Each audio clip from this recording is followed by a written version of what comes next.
So we're going to be starting off pretty quick as soon as the file is gone. And away we go. So, YBA, for those who don't know, stands for Yuzuhara Bottle Adventure, named after the discoverer of the YBA. A YBA is basically just using a potion on the same frame as a transition, both in the overworld and the underworld. However, where you use the potion and what type of potion you use has a different effect depending on where you are. However, we're not even going to get into that for right now, because we actually have to go outside of the castle area right at the start. So I have to do this upward teleport off to the right, and the only way you can do it is by going 8 pixels in, then 2 pixels up left, and then you have a single frame to press the diagonal into the slope for the teleport, otherwise you hard lock. And this is actually just the same kind of clip that you would do in the true any percent, where you're allowed to use EG to go to the Triforce. This is the exact same clip as that to Kakariko. Now, once we have clipped over to there, I actually have to go into the Smithy Cave in order to correct my camera, otherwise my overworld transitions are a bit corrupted. So we correct the camera that way, and we head into Kakariko primarily for bombs, because I need quite a few bombs in order to get out of the escape area without collecting the lamp, which is one of the major items that we're able to skip. Now, we do rescue Zelda in this run, but the only way to rescue Zelda usually is to have the lamp so that you can push the ornamental shelf in the throne room. But Zelda won't let you push that unless you have the lamp. And since we're skipping the lamp, we have to find another way around, which happens to come from the tunnel where you go see the uncle. So we get a few bombs, and we're actually going to get a few more from the bombable hut down below here. And we get a nice little Zelda text message while we are just ambling through town, all empty because of the rain. But we do need a few more bombs. Now, typically, if you're going to actually run this category, you're going to want to come into this hut multiple times. I only need to come in once because I get to redo things as often as I wanted to for this. And then we're going to do a quick little clip out of bounds here, and then fall in the Kakariko well hole while the camera is staying on this area, which means the game doesn't know exactly where to put Link, and so he winds up in Houlihan. And so we get a nice 225 rupees right off the bat for barely any effort. And it's also one of the easiest ways to get back to the castle area so that you can go through the escape section relatively normally. So away we go. We're going to go and grab the sword from Uncle. There isn't really a way to skip that, as we do need to kill Moldorm. But the only weapons that can actually kill him are the sword and the hammer. And since we don't collect the hammer, we need a sword. But the only sword we can really get is the fighter's sword. It's one of those weird little... You try to change one thing and everything else kind of falls apart. So we just get the fighter's sword to not have to worry about any of that. So for the meantime, we're going to be going through escape relatively normally up until we hit Zelda to start rescuing her. And then right after that, we're going to do what we call a door juke. Now, a door juke is using a bomb or a Samaria block while in a doorway to snap Link over a transitional border that's within the doorway. It's not always possible on every single door, but on the doors that it is possible, it can allow you to skip over certain rooms very quickly, which we will get to see a bit later here. And that's one of the primary reasons why I wanted bombs. So we're just going through the escape relatively normally, getting the keys that we need, skipping the boomerang, and making our way to the ball and chain guard. Now, he's actually pretty important because the Hyrule Castle Big Key actually counts when you're in what we call the cave state, which is any other underworld location that isn't a dungeon. Now, the cave state has a few special properties, such as getting a key count of -1 or 255, depending on how you want to interpret it. So you effectively have infinite keys while in cave state, but you're not able to open up any big locks unless you have certain keys, or certain big keys, and one of those big keys happens to be the one you get from the ball and chain guard here. So it's pretty important to get. Not only that, but it unlocks the cell door to Zelda here, and there's not really a better way to rescue her at this point.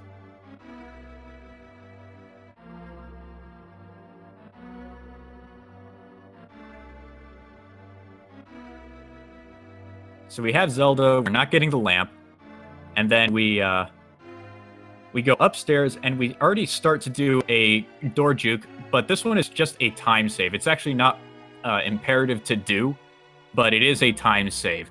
We're going to go upstairs one more time, and then we're going to place a bomb, throw it, and then I'm going to use select buffering to get Link on a precise pixel so that I can pick it up again and snap over the transition.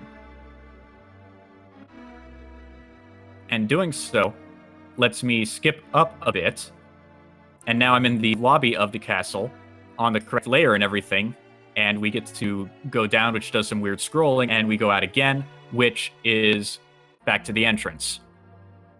Now we don't actually even go back into the castle. Now we have to go into the uncle area again and do basically 2 door jukes in a row. Now the first door juke takes you from this cave where the uncle usually resides up to the prison in Thieves Town where you would collect the maiden. But you're up above where the large block normally is, in the room where you have to kill all the enemies. But you have to juke again, otherwise you really are kind of stuck, because you need a glove to lift that block, but we don't have one. So we instead door juke again, which actually winds up fixing our camera. So now Link is exactly where he appears to be on screen, but as you can see, I can just kind of walk through all the enemies, which is one of the nice little consequences of doing door jukes. So right now I'm in not really any danger, but I am in a cave state, which lets me use the Hyrule Castle big key to unlock the prison doors that led to the maiden. I also get to unlock some other small key doors as I make my way out of Thieves Town. Now, unfortunately, I got sucked back down the stairs there, which is a weird property when you do these door jukes into Thieves Town this way. There's not really any way to fix it unless I had the boots, but since I don't get boots, it isn't available to me. Now, EG, for those who are wondering, is a very specific state where you are walking under walls or under floor or anything like that, or being above certain floors and such, where you're not obeying the collision that is dictated by the screen. However, I am obeying the collision of the screen as we go. You can see I'm opening up the chests, running into walls, using the stairs and everything.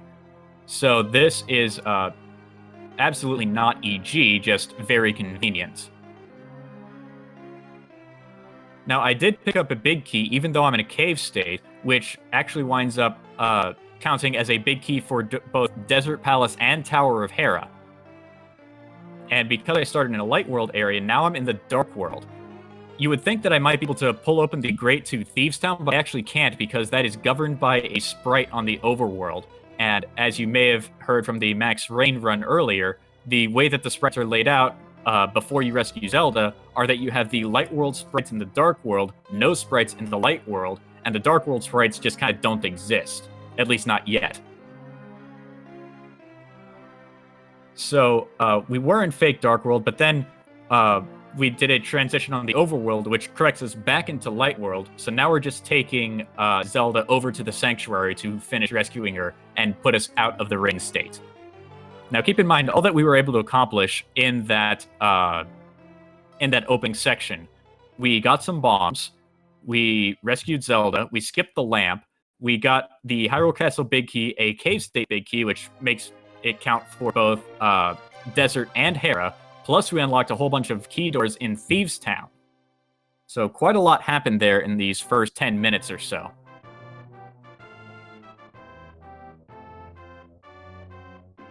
So now that we're done with the escape sequence, our first stop is going to be the Tower of Hera. Now, normally you would expect someone to do the classic Death Mountain ascent, where you upward teleport over the border and make your way into the Old Man Cave to get the mirror. And I honestly didn't like that. So instead, I did a modified Death Mountain Ascent, where instead of going 8 pixels in, I went in 9 so that I could hop up onto the ledge to my right here. And doing that lets me go up to the Death Mountain screen, but already be kind of wrapped around at the top. And if the audio were working, you would actually hear Link walk through some water, which is supposed to be some of the clouds that are along top. I think you might have just heard a splash right there. But we hop back inbounds and we head right into Tower of Hera. Now, we already have the big key for Tower of Hera, so we can just speed through the dungeon as quickly as possible.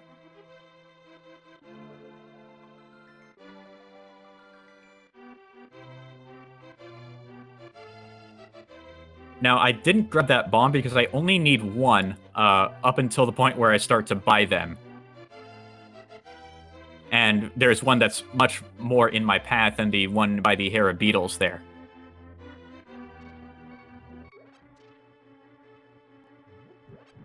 So we're just going through the dungeon normally. The dungeon is ID'd properly. It's already Tower of Hera. And we're just skipping through as much as we can.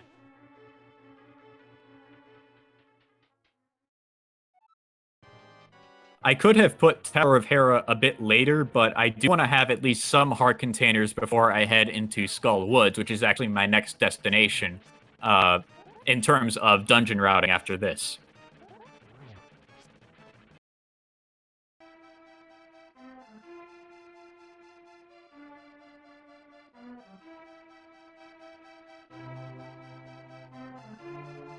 So we get a nice, easy fight of Moldorm. He drops his heart container, we get the pendant, and we peace out of Hera for now. We will be back later for other shenanigans. Once we have this pendant, the next thing we need is the mirror. So we have to go jump down the mountain, go to the old man cave and rescue him. But we don't have the lamp, so we do have to do it in the dark. Thankfully, this cave is actually really easy to navigate. I probably could have done it without using my sword as a cue, but I decided to go ahead and use it anyway, just so you can kind of see how I move through the cave.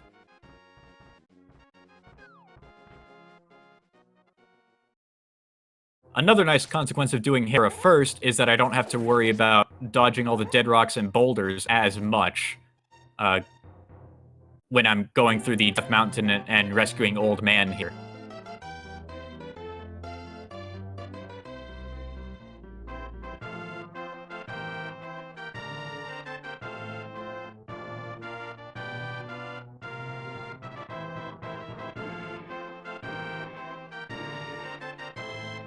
So making our way out of the Old Man cave, mashing through the text, which was actually kind of weird, because I'm holding the B button down as I'm mashing through some of the other buttons.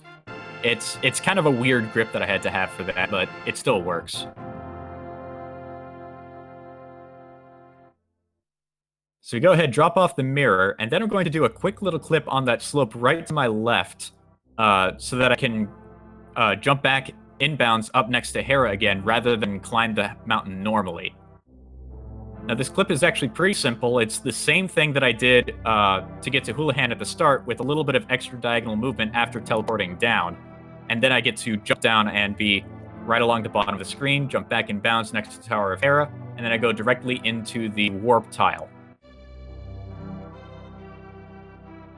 Now, the game locally thinks that I'm up by Tower of Hera, but globally I'm closer to where the sanctuary is, and when I hit the mirror on this invisible border there, it actually starts to correct my position, and now I'm truthfully in front of the sanctuary. After transitioning, I have to correct my camera a fair bit, otherwise when I transition north into the Skull Woods overworld area, I will run into a hard lock. So I have to scroll it down just enough so that the screen locks at the top.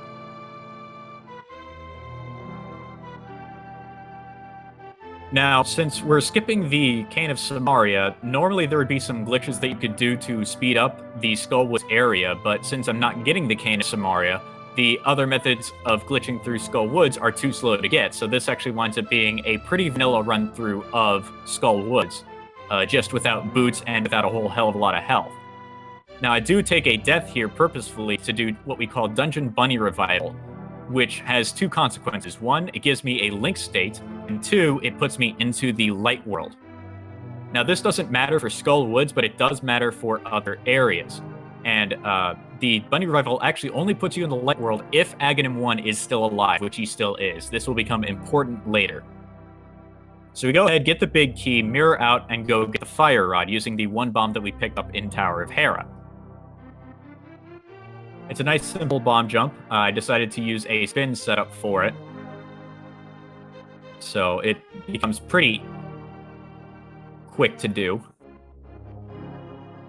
And then after that, we make our way over to Mothula, who honestly is the main gatekeeper of the run. I imagine that this is probably the hardest part of the run, is killing Mothula. Mainly because you just are so under-equipped. You only have 4 hearts, fighter sword, and maybe half a bar of magic if you get there well enough the first time.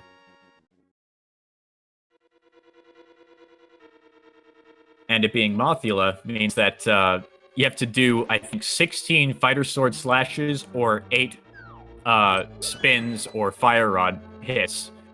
So it's a long fight regardless, but doubly so when the damage could be overwritten by these moving spikes and the stationary spikes.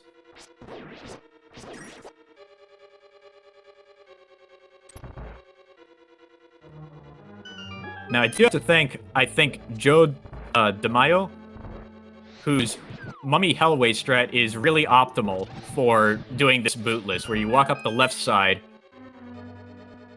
and light the torches in this fashion. Normally, you would do that with the boots, but again, we don't get them, so we have to adapt in other ways.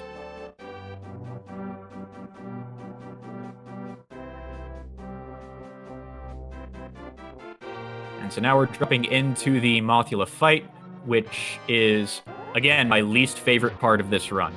This fight, honestly, can take so long to get right.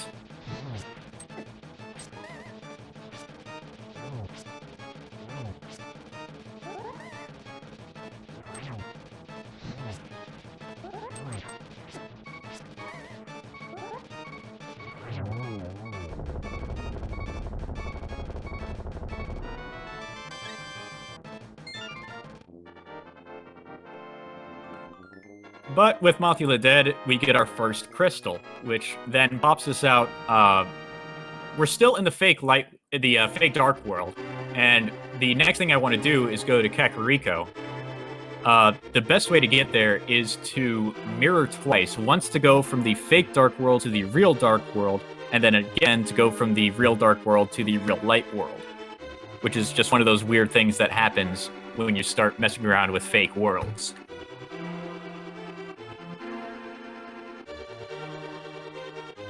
But we're going to Kakariko to pick up arguably the most important items in the game, the 2 bottles.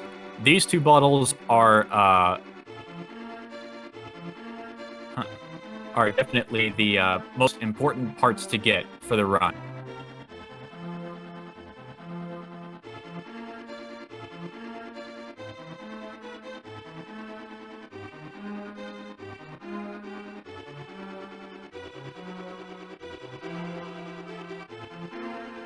At this point, I actually don't care about that thief or anything that he would possibly take from me, because I don't get the bow, so arrows don't matter. I'm going to be buying bombs, so bombs don't matter.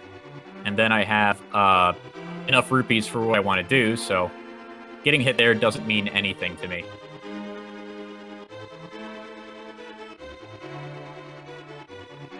So now we get to go through a populated Kakariko where it's not under constant rain.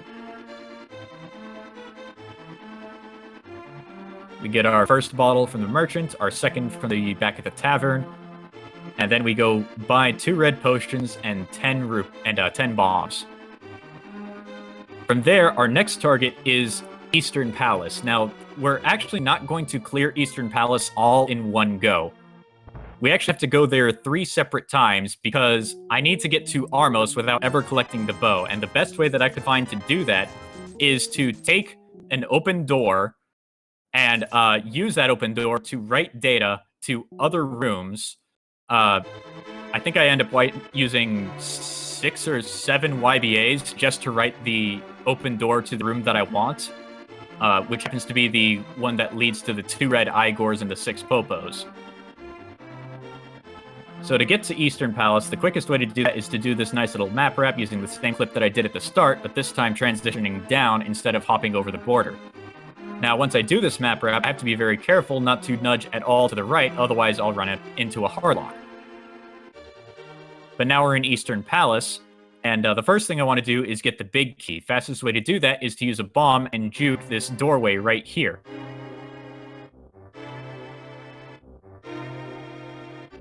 I use the mirror to kind of check positioning, and as I do that, I get put onto the bridge on the walkway past the first key door that you would get from the dark room getting over here.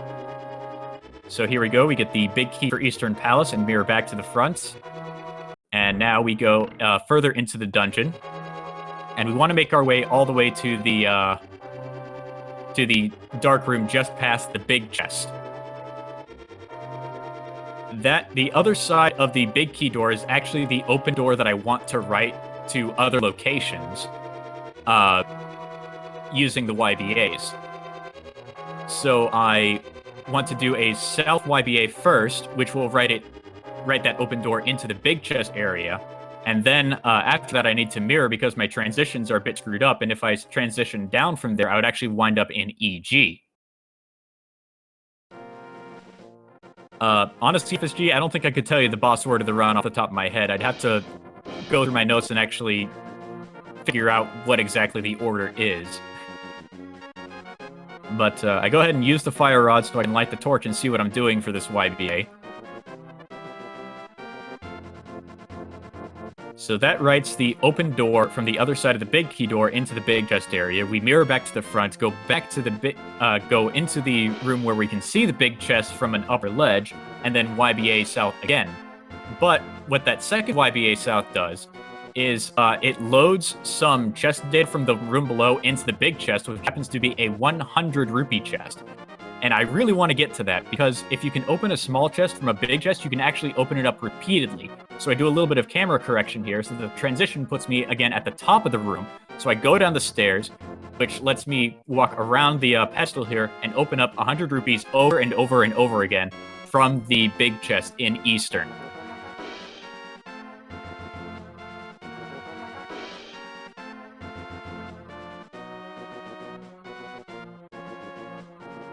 So now I have a ton of money. And the first thing I want to do is go buy some more potions.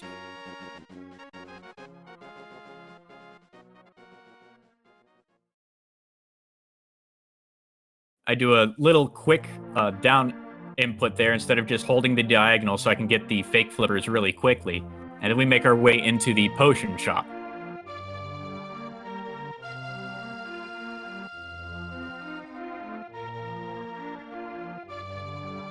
So the next thing I want to do is go back to the Uncle Cave and do another double juke to go to Thieves Town, so that I'm again in the cave state, but we're going to take a slightly different path. Instead of exiting back to the overworld, we're going to go upstairs to the attic for some other stuff. So we make our way over to the Uncle Cave and do the double juke one more time.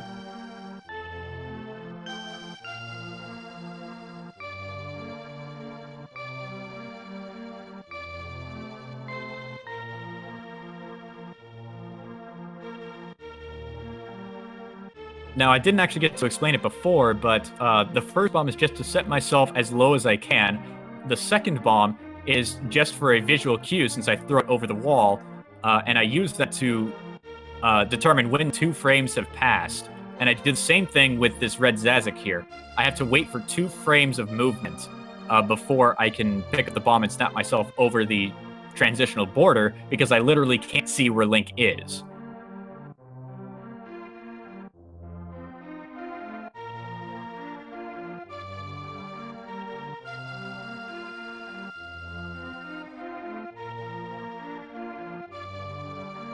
So once again, because I came from the Uncle Tunnel, I have to go through this staircase twice. But again, I don't have to worry about colliding with any enemies. But I do actually have to worry about colliding with the stationary spikes in some of these upcoming rooms. If I touch them, I actually do take recoil. and lose a heart from it. So I do actually have to do some dodging. It's not completely free. However, the hallway is still pretty free. Now, because I can't interact with sprites, I actually can't hit that crystal switch, which means I can't get over to the bombable hole yet. So instead, I go from the attic, I do a clip right here, which brings me down into desert. Now, since I'm still in cave state, I am able to use the 200-odd keys that I have to open up a particular door on the right side of the front of desert. And I'm going to be using the 2 potions that I got to go from desert all the way over to Swamp Palace.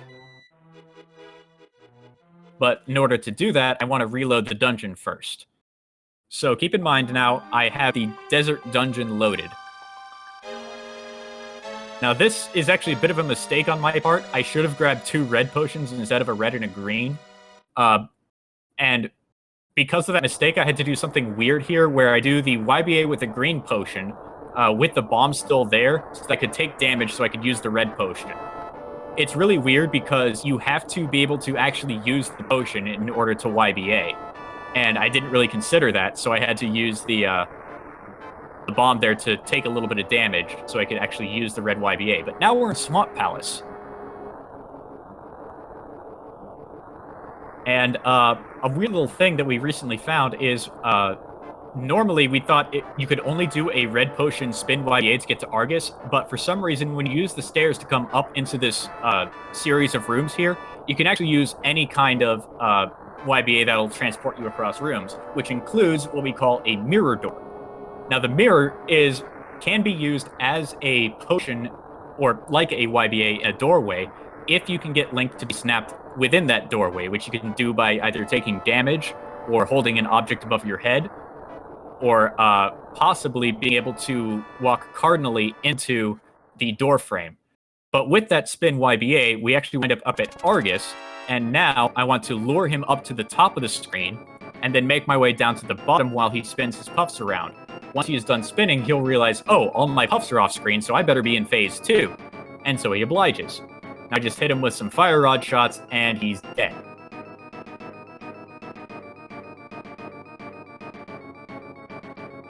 I get the heart container, and because desert is the dungeon that I loaded before, I get the desert pendant. Now, these graphics are actually perfectly expected and perfectly fine. However, the only way to fix them entirely is to save and quit and then reset.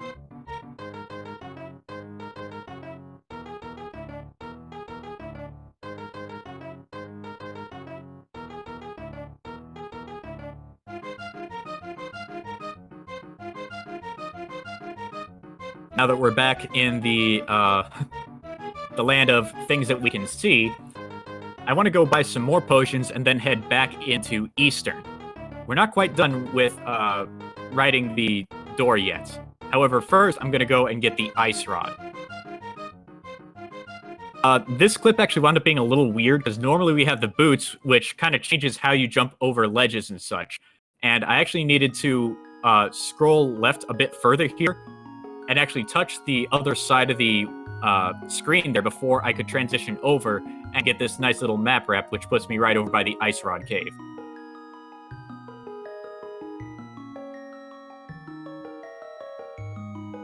So we have the Ice Rod. We're going to save and quit back to the house and get some potions so we can go to Eastern and start writing some data again.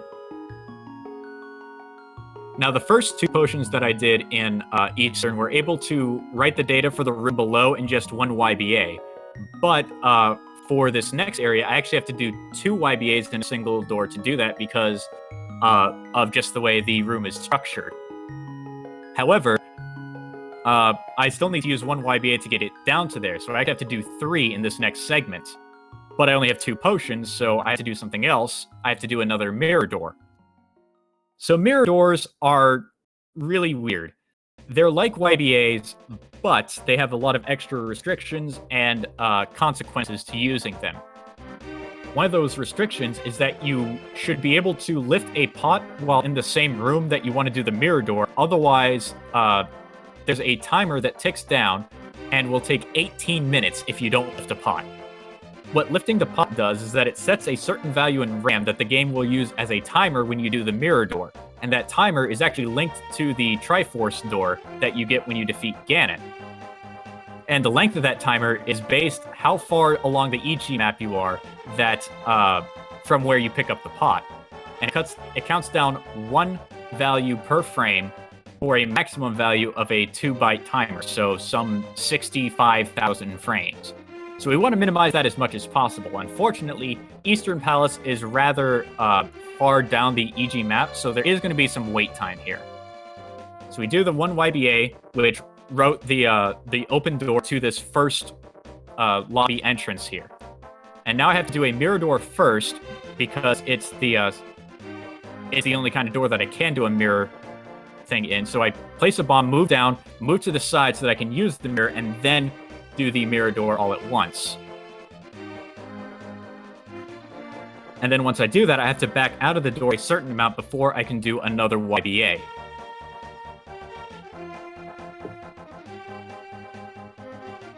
So, mirror doors are just really weird, and I wish I could use them a bit more in this, but they also wind up screwing up your camera for certain things in other areas, so you have to be very careful when you use them.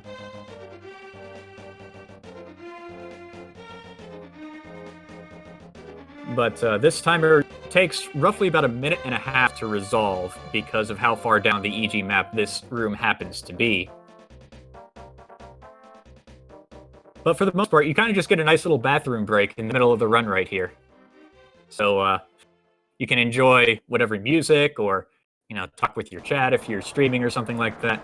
Just a nice little break where you can cool down.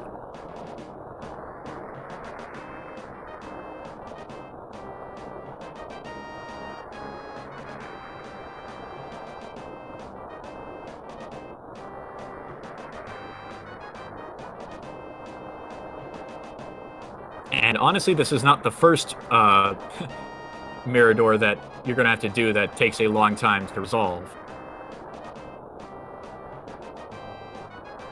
I think there are 3 in this run that take a while.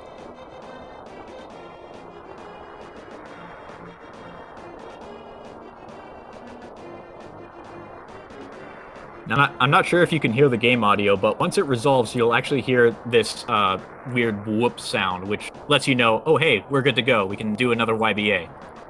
Which I then get pretty quickly, and now we're done. We're done with Eastern for now. However, we need to go get more potions, so off to the potion shop we go. This time I want to grab a red and a blue potion. The blue potion is going to be for a fake flute that I'm going to use to get to Death Mountain later. Well, sort of. It's more to get a Link state in the Dark World, but we'll get into that.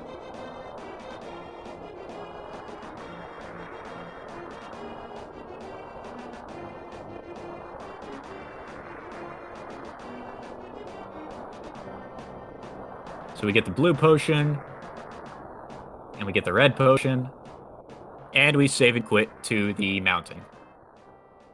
So just like before, once I got the mirror, I'm going to do the same clip where I clip at the slope to the left of the old man cave here, which is I think the best way to get to Tower of Hera, especially when you don't have boots. So you might be able to hear it here where Link walks through some water right there. Or, no, it was a little earlier. But you hop down, we go into Hera. Now, before we do that fake loop that I was talking about earlier, I want to delete a very special door. This door is the one-way shutter on the other side of the throne door in Escape. This shutter door, when you delete it, allows you to go from the sewers into the castle and then back again, which allows you to change your dungeon ID on the fly, which will become very important later for both the Swamp Crystal and the Misery Mire Crystal. Now, to actually delete that door, I have to have the big key door in Hera open, and then do some either YBAs or other glitches to write that open door into the room below where I am. Now that actually takes 2 YBAs here, so the first one is a mirror door, and then the second is a regular YBA.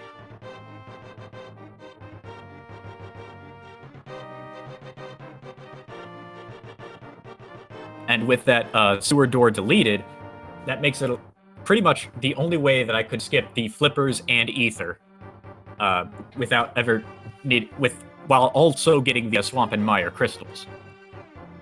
So now we're done with Hera for now, and we're gonna go to the Dark World where we want to fake flute, which is just doing a YBA but on the overworld with a blue potion.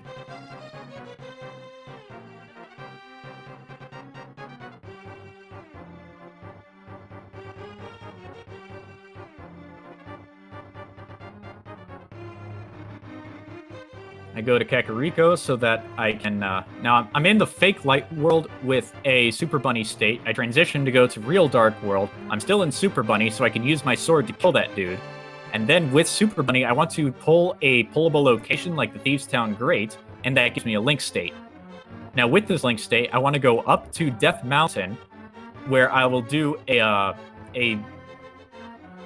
do the mirror wrap to go from Death Mountain over to Turtle Rock, but to get up Death Mountain, I have to do a traditional DMA, or Death Mountain Sense, where I do a teleport over the border. But first, I actually did a bit of a miscalculation with my rupees, and I have to get about 100 here. Thankfully, there's this tree pole nearby that I can use to farm up some rupees real quick. Thankfully, I don't really care about my magic at this point, so I'm able to use it to kill some enemies pretty quickly. And now we do the Death Mountain Ascent.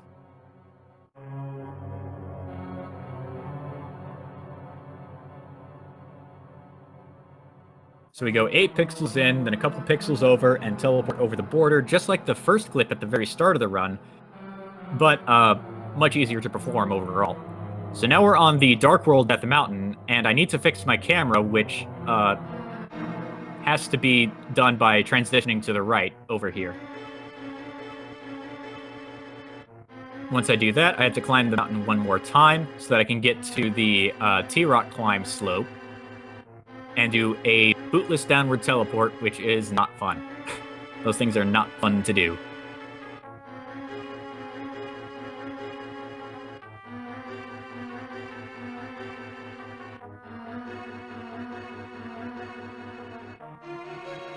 So for this bootless downward teleport, I have to go 8 pixels in, then go to a certain spot on the slope, go down right for 1 pixel, and then up right to the teleporting pixel. So there's a down right, up to the teleport. Now we teleport, and then we kind of work our way up the slope and hop down. And now I'm going to do a mirror wrap, which thankfully does not get rid of my Link state, but it does put me in the lousy Link state, which means I can't use my sword, but I can still use items. Thankfully, all I really care about is opening up the door at Laser Bridge here. Once that's open, I save and quit.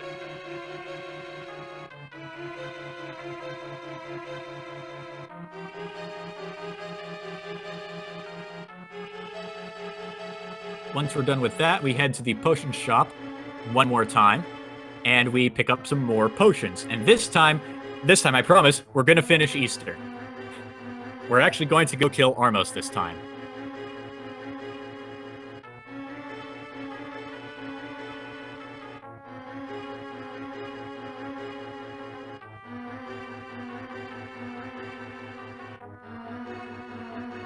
So we get a couple of red potions. 1 and 2.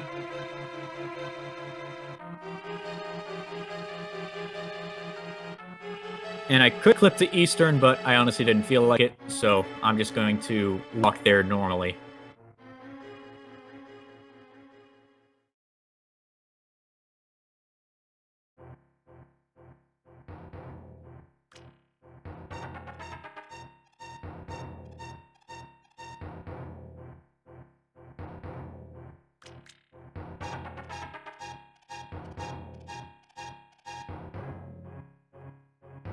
once we're in Eastern, we actually have to make our way past the dark room with the Igor key, because that's actually where I wound up writing the data after I did those YBAs at the entrance. It's actually all the way past the dark room, past the big key door.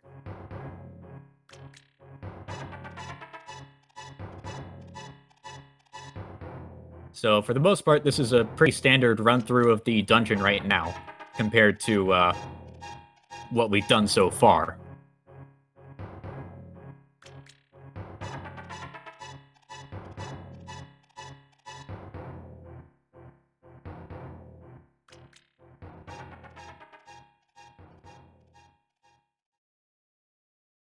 Thankfully, right now, I don't really care about my magic too much, so I'm able to use the fire rod on the Stalfos up ahead to really speed up going through this room.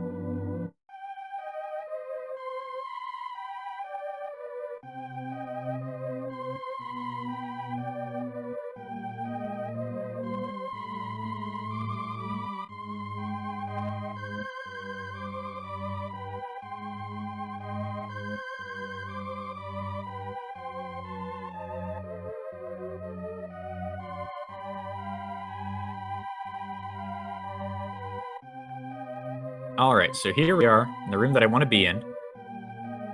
Actually, I think I forgot that, I think that first door... Oh, wait, no, it didn't get, it didn't get written up. That's right, I forgot. So, now I need to do a YBA in this auto door here, and the only way I can... Well, I decided to select buffer it, I guess, because I could have done a bomb snap, but the YBA, I guess, was easier. However, that screws up my, my transition, so I have to mirror back to the entrance of the dungeon one more time, and make my way all the way to the red Igors.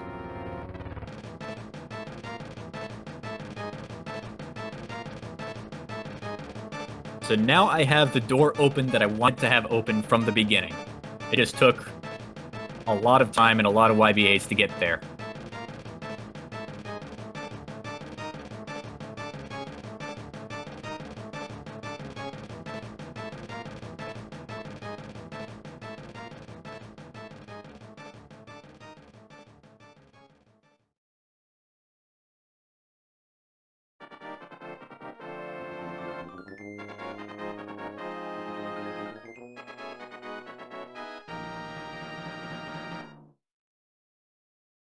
Unfortunately, since I'm out of magic, I decided to just go through this room in the dark. Doesn't really matter too much. It's pretty easy. The door's already open. I already had the key. And here we go upstairs.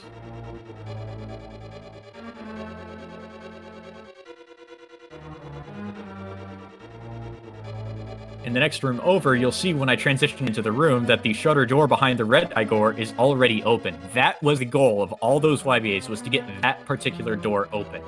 Now from here, I actually don't want to use my red potion. I want to instead use another mirror door, which is why I picked up that pot and started to bomb myself into the doorway.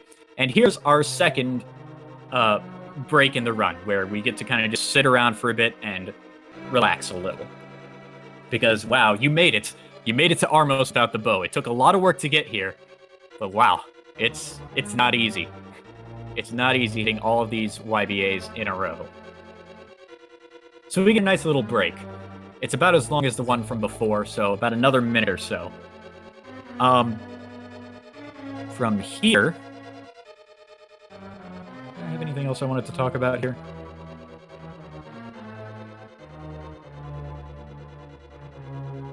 Not especially. Not right now anymore. Yeah, imagine dying to Armos after this. Yeah, that would be a real bummer. Especially because the fight is not exactly trivial. Right now, I have barely any magic, so using the rods is not great. So the only other thing that I can do at the moment is use the fighter sword. And just so you're wondering, no, the video is not frozen. The game is technically using a timer and is counting down until it reaches, I think, 100 from a rather high value. So the game looks frozen, but it isn't. Eventually, the game will get through that timer and continue normally. Well, as normally as I want it to be.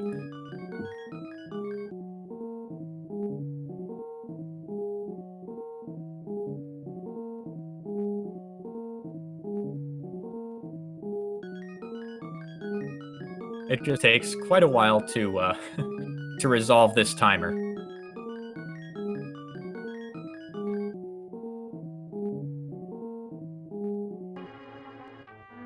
And there we go. We finally made it to Armos.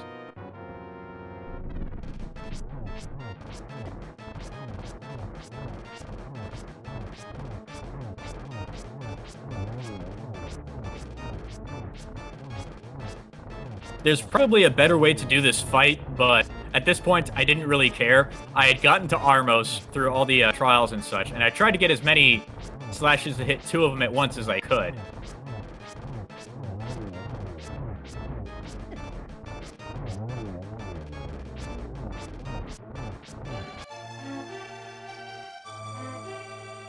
So from here, I decided to just go ahead and use some pokes to bring him up to the top where it became really easy to slash him to oblivion. And we finally get the green pendant.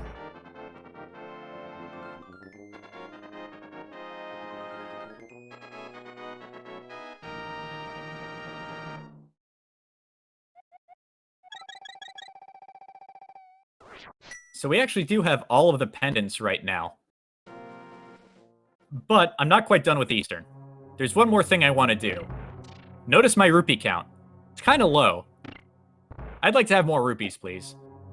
So I go ahead and take some damage there so I can use the red YBA. Then I'm going to do the same YBA that I did to go from the big chest and load up the 100 rupees into it again.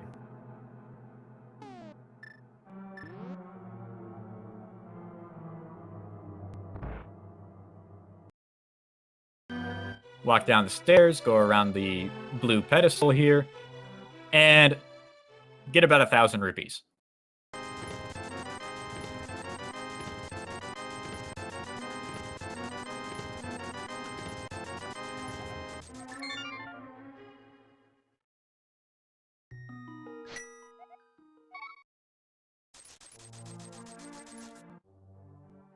So now we want to get some more potions.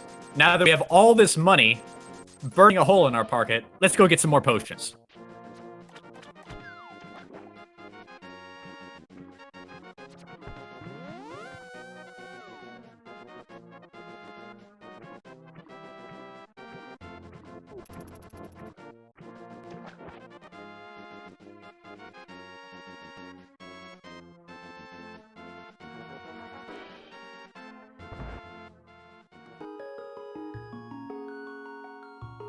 Now that we have these potions, we're going to go ahead and save and quit to the Sanctuary and go get the Master Sword.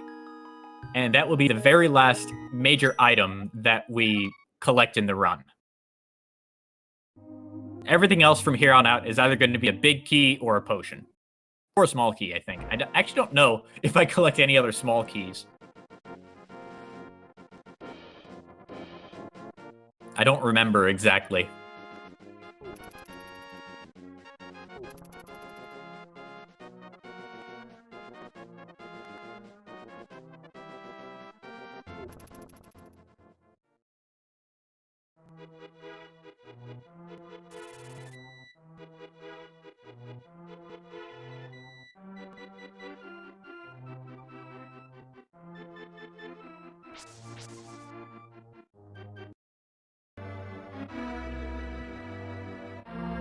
Do I think we could get rid of any other big keys? Not really. I mean, there are already so many other,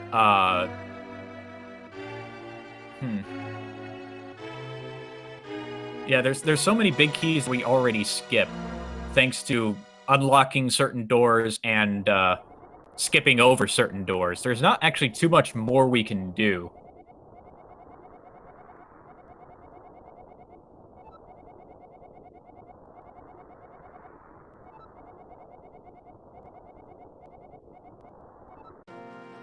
Now, actually, one fun thing that you may not know is that when you get Master Sword here, you get an invisible follower which sticks with you until you get this little text box right outside the Sacred Grove.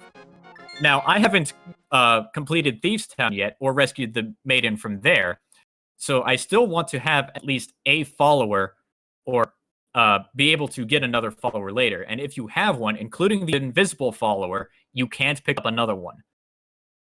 So I do actually have to trigger that text box in order to make sure this run is fine. So now that we have the Master Sword, we're going to go ahead and go into Aga Tower. Now we also are going to have to do this section completely in the dark. Thankfully, we do have the fire rod, and there are some torches that we can light to guide our way.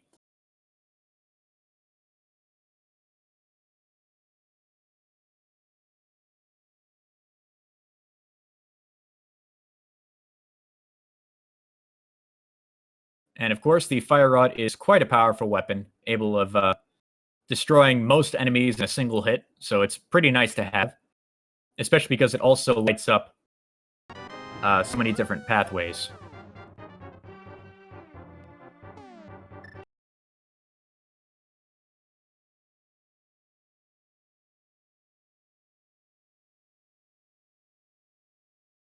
Trying to remember why I did that YBA, because I could have gone through normally. Maybe I just didn't. Huh.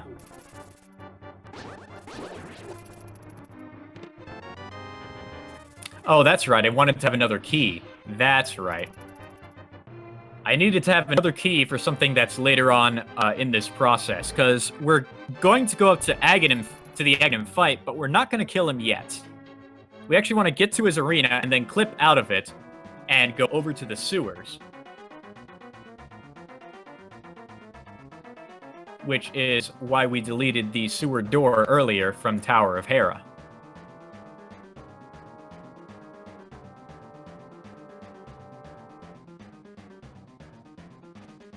Now, there's a couple of key doors that I didn't unlock earlier because I never went through that section in the first place, so I wanted to have an extra one in Agahnim Tower, which is why I did that YBA at the start.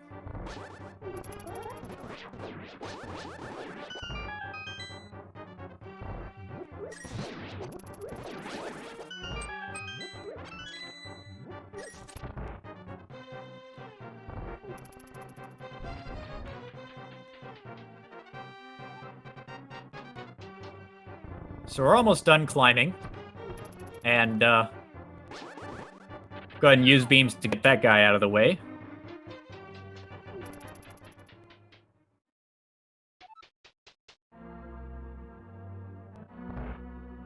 Why does the TAS light the torches? Because this isn't exactly a TAS. This is more a run that is supposed to showcase what a real-time attack speedrun would look like of this.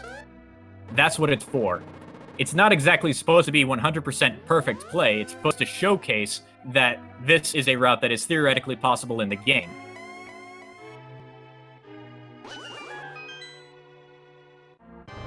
So now we reach Agahnim and we go ahead and just get the hell out of Dodge.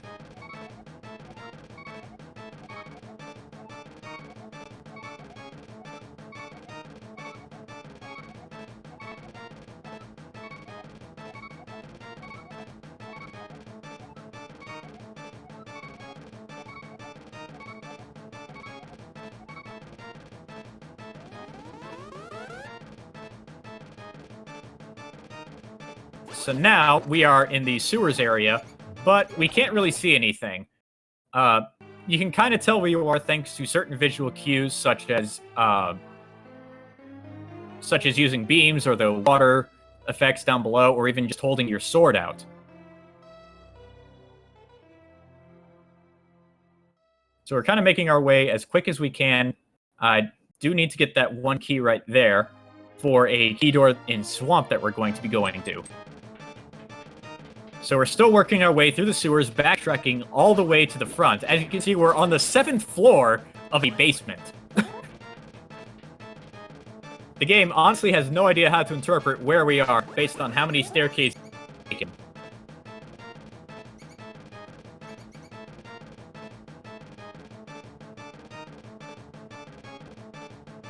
So there we go. We went to the throne room, and going through that doorway, going up, changes our dungeon ID from Agahnim's Tower to Swamp Palace. So now I have to make my way through the sewers again, all the way to where the key rat would be from an NMG speedrun.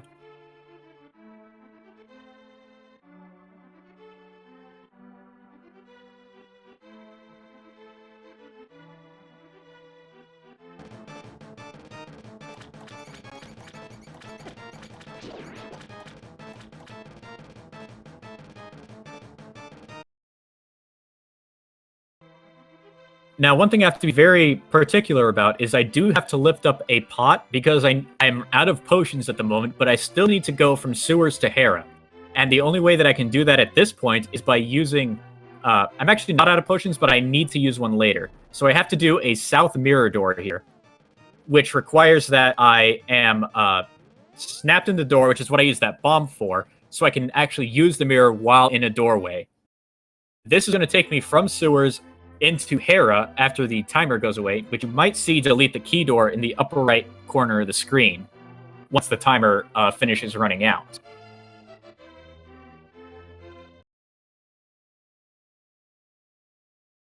So now we're in Tower of Hera with a couple of keys. And I need to use these two keys to open up some key doors that I will use to go from the Swamp Palace over to Skull Woods, where Mothula was before I killed him. So now we're going to teleport from Hera to Swamp Palace. And because I had used the mirror door, I actually can't get the key that's in the pot off to the right there. If I did a north transition here, it would break my transitions entirely and desync me with where I am, which means I couldn't get crystal. So that's why I needed to have the keys beforehand. I do this YBA here, which lets me skip over an entire set of rooms. And now we are in Skull Woods. Thankfully, Mothula is already dead, so we fall down the hole. And we get the Swamp Crystal.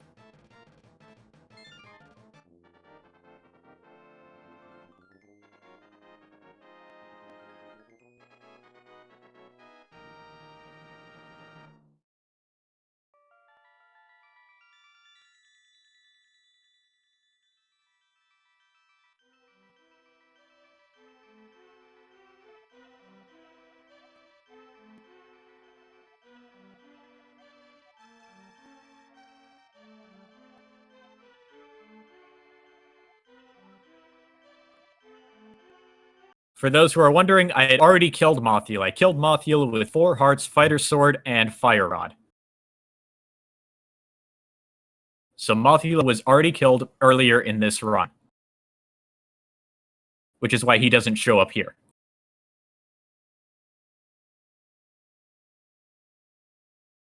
So now that we have the Swamp Crystal, we can go and kill Agahnim proper. However, I'm not going to climb his tower again. That took too long.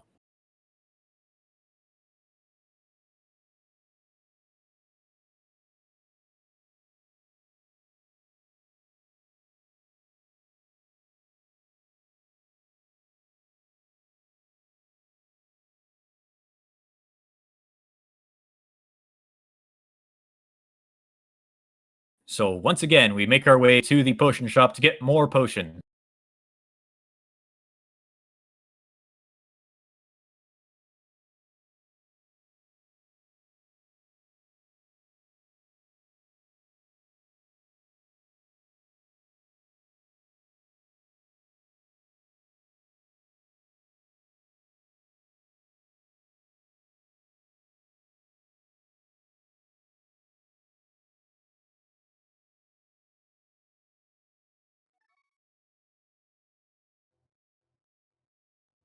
So the way we're going to get to Aghanim's tower, or rather to the Aghanim fight again, is to do this clip outside of Death Mountain to go to Tower of Hera. Then we're going to do a couple of YBAs to go to the room that's right next to Aghanim, and then just kind of go right into the fight. The collision at that point is just really terrible, so we're able to just walk right in.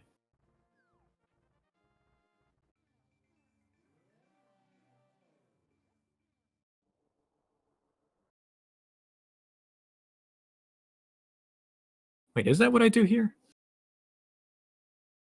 Or is this some other section? Oh, I forgot a section. Oh, yeah. Sorry, we're not going to Agahnim yet.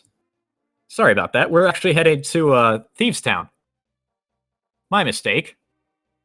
We're not headed to Agahnim yet. He gets to live a little bit longer.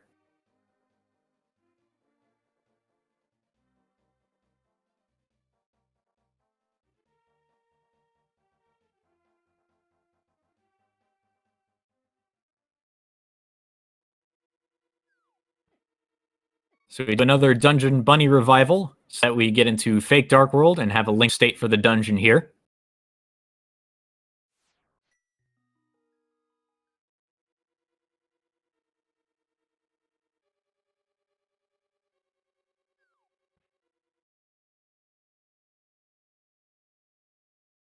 And for those who are joining in late, I actually have everything I need at this point outside of more potions to finish everything else in the game.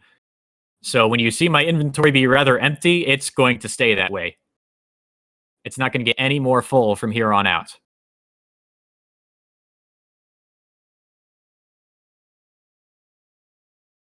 So thankfully, we earlier went through Thieves Town in a couple of different ways and unlocked pretty much all the key doors that are in the way of beating the dungeon.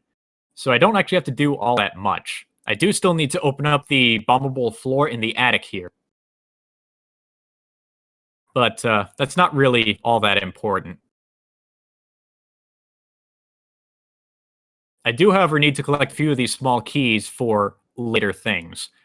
At this point, I only have 2 bottles, and I will not be getting any more.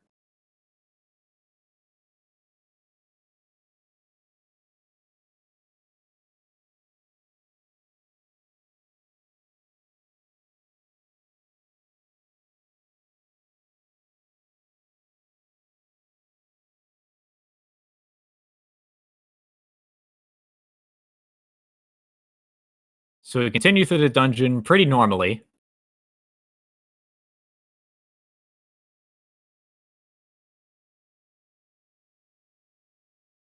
And we go collect the maiden from her prison, which is already unlocked. I don't know why she's still just standing there. It's been open for, gosh, over an hour, I think. It was one of the first things that I opened up. But I guess she's just intimidated by the Zaziks.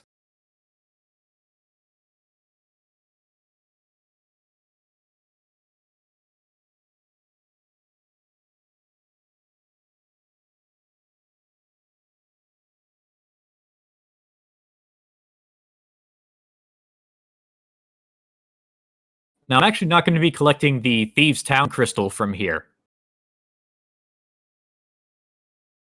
I actually don't want to collect it quite yet. I still want to get the heart container from Blind, but I don't want to get the crystal. And the best way for me to do that is to interrupt the cutscene where the maiden turns into Blind.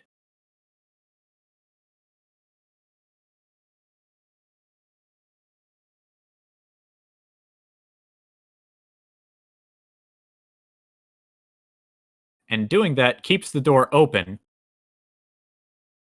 so that I can go through this fight, and once I have the heart container, immediately leave.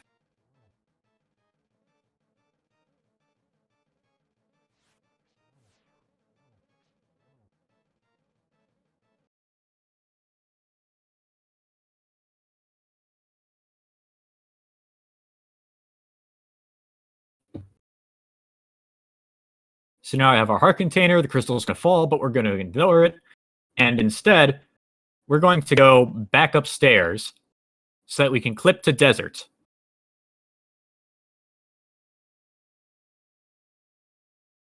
Just like we did earlier when we were going to go fight Argus. It's a slightly different path through these rooms because the crystal switch is already blue pegged down, which is kind of weird to get used to.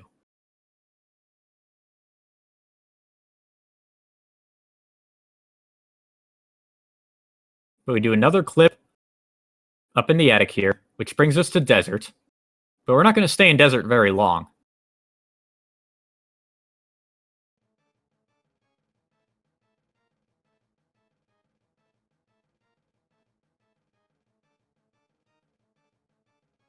We're going to go over to this little fairy room over here, above the Bimos, and do a South YBA, which will bring us into Misery Mire. Now, keep in mind, we still have the Thieves Town dungeon loaded. That's where the game thinks we are currently. I am going to be in a dark room here for a little bit, but I want to go upstairs immediately because I don't get the Cane of Samaria, so I can't proceed further in the basement. However, we're still going to get to Vitreous, just through a slightly different method.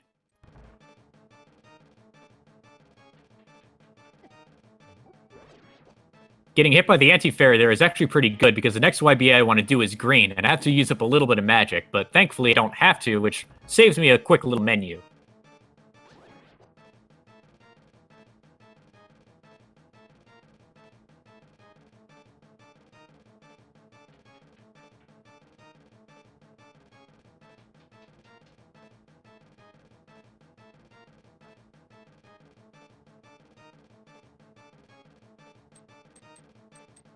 So now we're going to do a YBA in this hourglass-shaped room.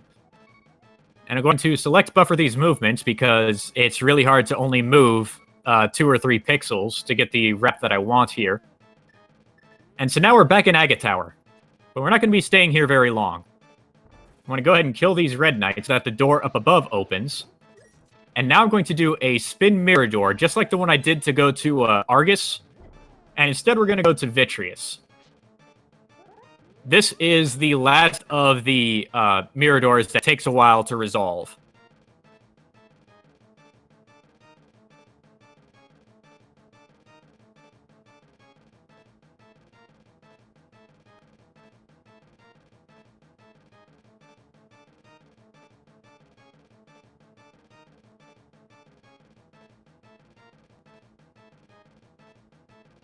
So Vitreous at this point is actually not that bad of a fight. Since we actually wound up using some stairs in the Mire dungeon, it fixes the tile set issues that would normally come from going between dungeons with Vitreous' slime.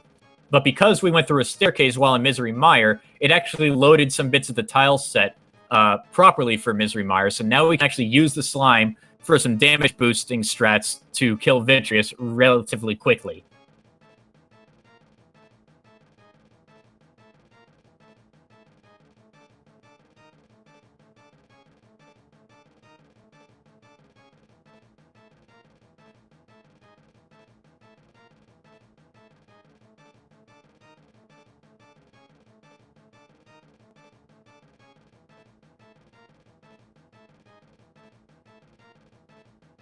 And thankfully, I actually have just enough hearts to attempt to kill all these small eyes with the spin attacks for the Master Sword before tackling the big eye in the middle. I actually need to do, I think, 3 spins that hit the eyeballs all twice in order to kill them. So there's 1 spin, 2, 3, which kills some of them. Now I gotta do the other side. I do miss by a little bit on some of the eyes, so I do have to clean it up with with another spin to get those 2. And now we face the second phase of Vitreous, which is actually really easy to get him into this corner and just rhythmically slash. You're not going to want to mash it. You want to hit at a certain rhythm here.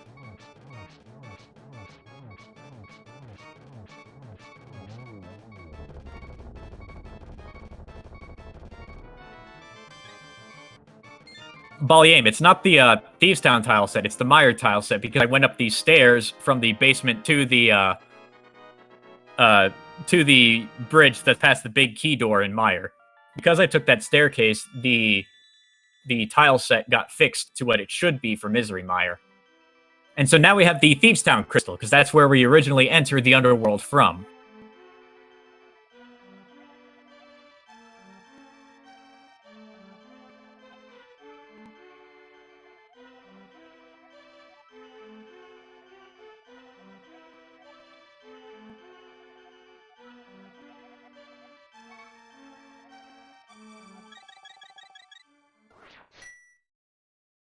So now Vitreous is dead, we have the Thieves Town crystal. We don't quite have the Mire crystal yet, but that will come later.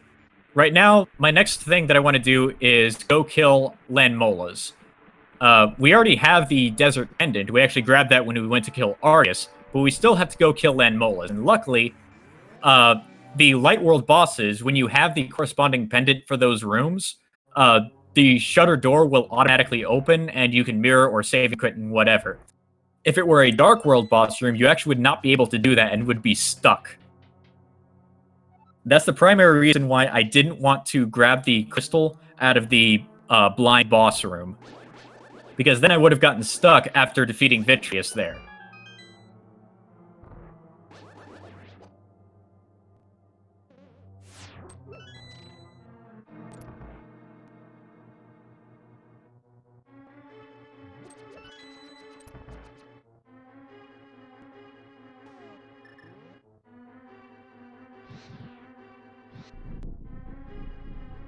I guess to make it a little more clear, just to kind of explain that again, when you are going through the Light World boss rooms, if you already have the corresponding pendant for that dungeon, if the boss is dead, then this shutter, as you can see, just automatically opens, even if the boss is still alive, as long as you have the pendant that corresponds for this dungeon.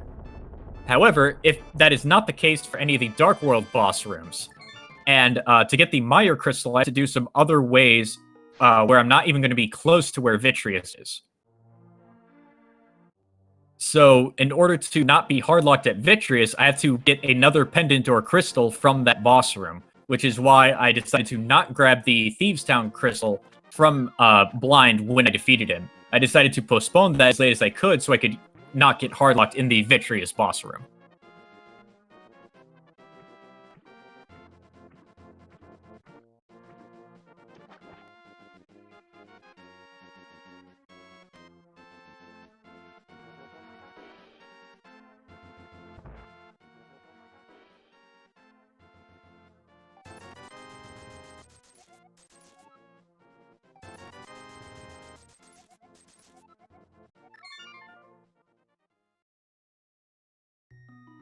All right, so now we're gonna go kill Agahnim 1. And this is actually important to do it now. I actually can't do it any later because many of the remaining dungeons that are left have what we call a pendant crystal conflict, which means that there are certain dungeons where if you have the pendant and you're in the fake Dark World from, say, a Dungeon Bunny revival, then the crystal will not drop.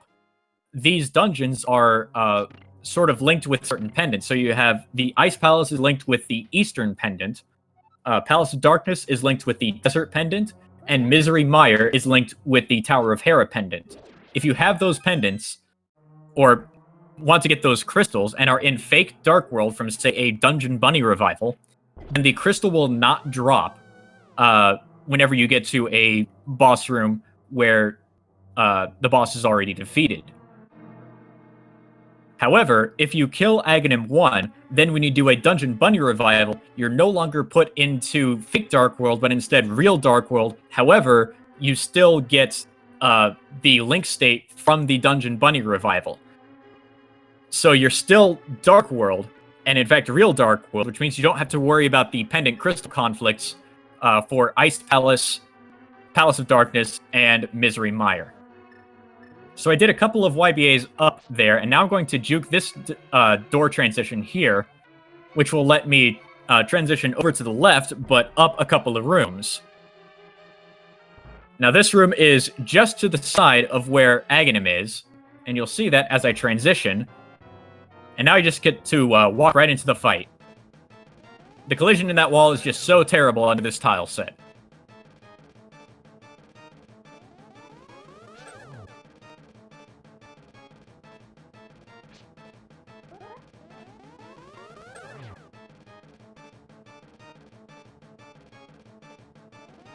For those who are wondering, well, this is a theory test. This was done at a human level. This was not done frame by frame.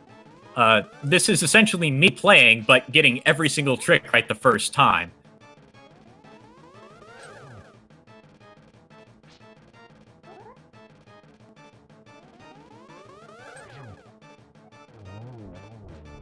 Also manipulating certain things of RNG, like getting 0 blue balls.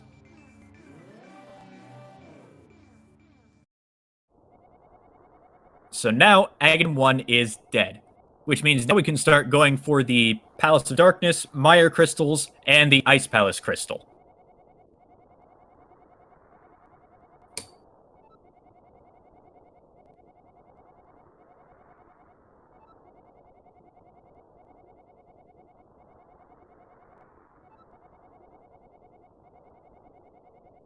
How low percent is low? It's pretty low.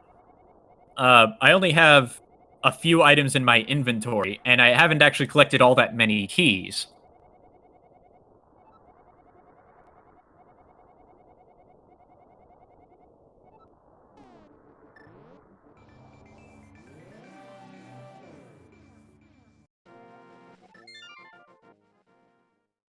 Alright, so, once again, we head to the potion shop. There's always more potions to buy. Actually, wait, what are we doing here? Oh, Kiki skipped first. That's right, I already have the potions. Or the potion that I need. Sorry about that. So we're gonna do a Kiki skip. Now, I don't have boots, I don't have the Cane of Samaria, so I actually have to do this clip rather traditionally. And because I can't sword buffer very well, I did it select buffered.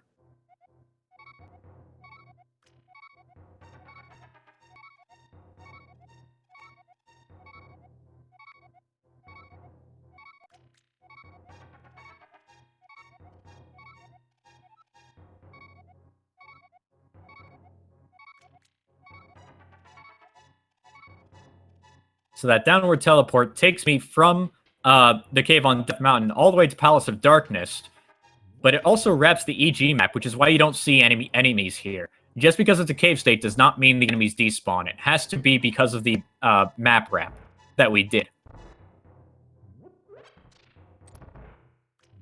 But thankfully, since we're in a cave state, we get to use our free small keys to open up that door very quickly.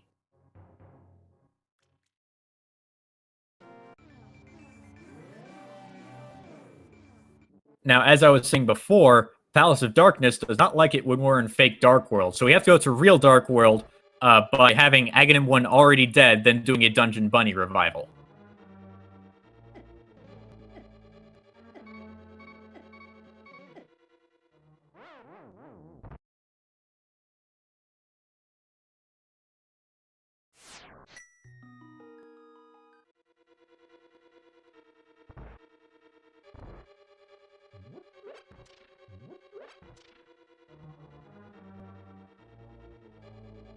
However, that's not going to be the only death that we take in this dungeon purposefully.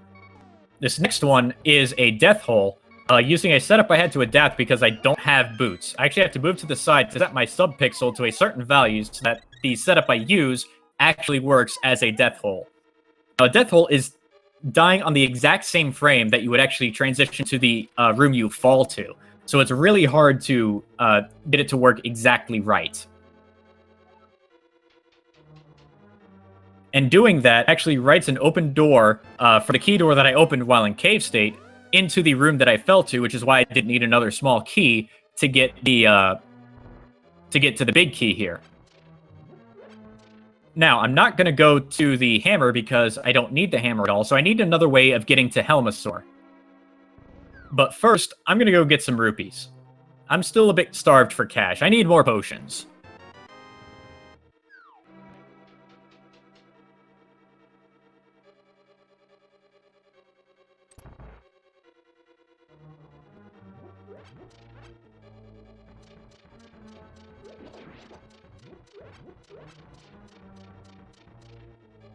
And the rupees I'm going to get are in this dark hallway. I kind of wish I had more magic here so that I could at least show the movement and do this movement more generally.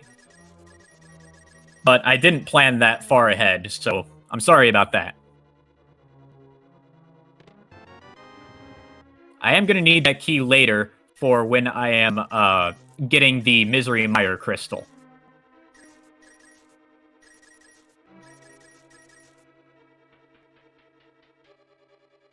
So now I have the money that I wanted, and now we're going to do a couple of things. I first need to go and pick up a pot over here, so that the Mirador timer doesn't take 18 minutes or so. So then I'm going to use this bomb to be ready to transition, where I can then do a mirror door, which is designed to delete the wall between the two staircases there.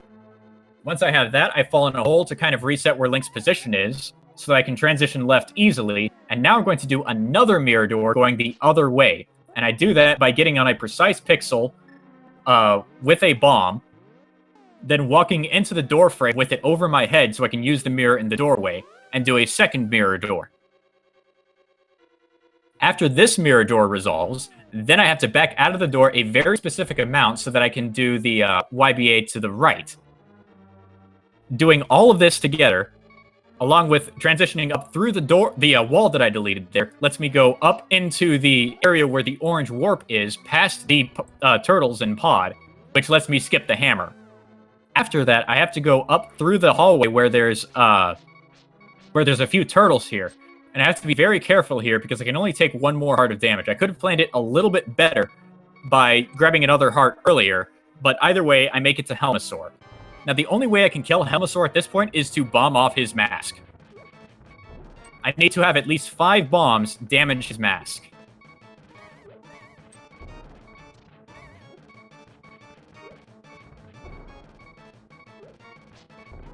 After that, I decide to go for sword spins because they're easy, along with a couple of slashes.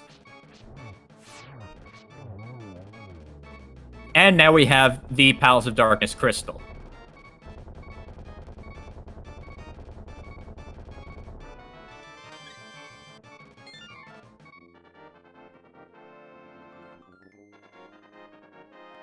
And while, yes, getting hammer is easier than all the rigmarole I just did, the entire point is to skip as many items as possible. So if we can skip hammer, we do it.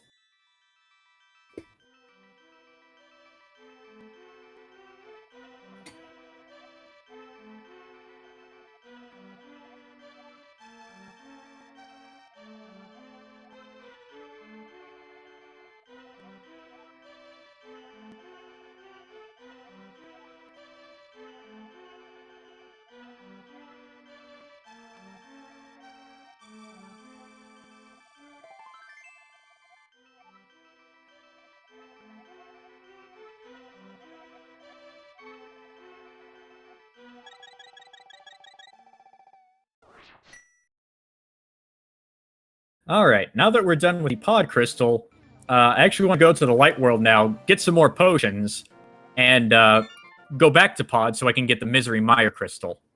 So just like earlier, where I got the swamp crystal by going from Aghahnim's tower, through the sewer door, and over to Mothula, that gave me the swamp crystal. Now I have to do it similarly, where I start from pod instead. So I go from pod to Hyrule Castle in some fashion, go through the sewer door, which changes my dungeon ID to Misery Mire, and then go from the sewers over to some defeated boss room where I can collect the Misery Mire crystal.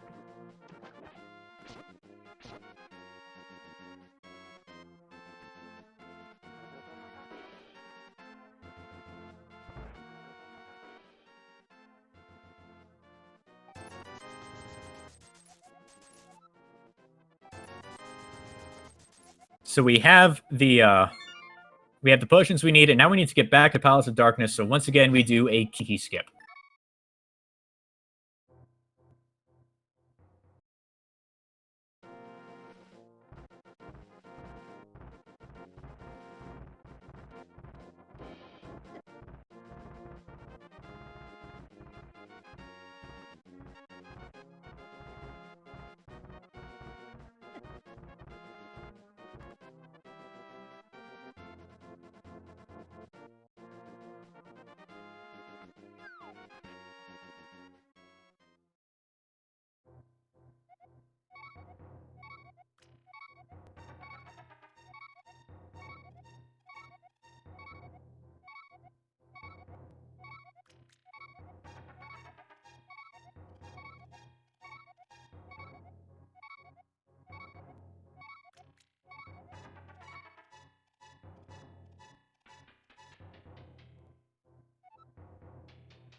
Alright, so once again, we're in Palace of Darkness, which is where I wanted to be. In order to get out of Palace of Darkness, I have to do what we call a wrong warp. The best way we can do that right now is to use a YBA so that we can change a temporary room data value that governs whether or not when you fall into a hole, it damages Link. If we can change that property, then we then fall into a hole, it won't damage us, which means that it then will transport you to another room, like it would normally do in this room.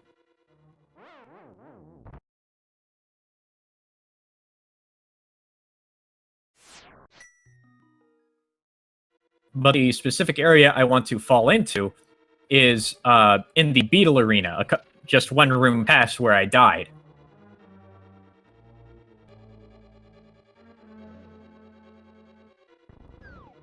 So I'm going to do a South YBA, which borrows the property of hit damage, or rather lack of it, from the room below.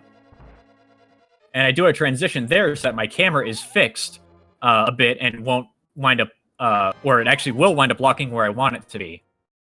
So now we're in Tower of Hera with a fixed camera, as well as sprites being completely synced with us, which is important. If I lose that sprite sync, then I won't be able to collect the crystal later. So now I'm falling all the way down toward the lobby because I need to get to the sewers, and the best way to do that is from this room right here, where I downward teleport on the right-hand slope here. Now this clip is just like the Kiki skip that I just did to go into Palace of Darkness.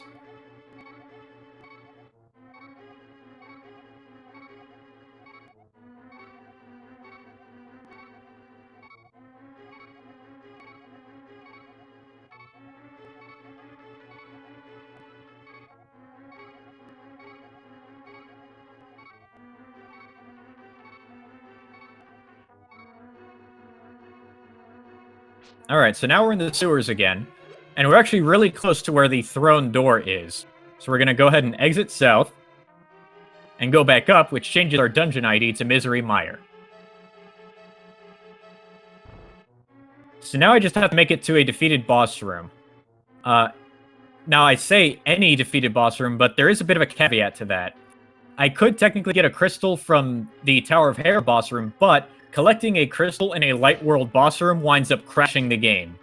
Or not really crashing it, but hardlocking it entirely, because the game doesn't know how to load the crystal cutscene. So we do have to go to a Dark World boss room, and the best one that I could find is the Mothula one that we did for the Swamp Crystal earlier. So this is largely the same as what we did earlier for that.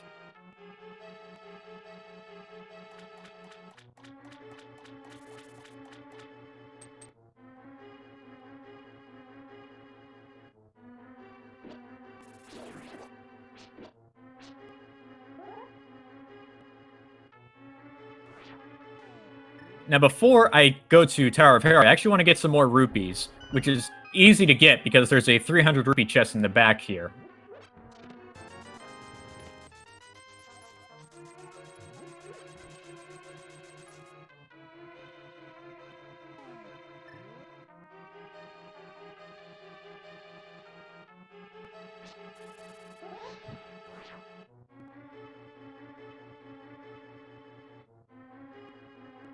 Now, the next thing I want to do is a mirror door, so I do have to pick up a pot while I'm in this room down below. And now I need to do a south mirror door, which involves getting low enough into this doorway with a bomb still there so I can pick it up, walk into the door frame, just so I can use the mirror for this mirror door. It's very hard to do quickly.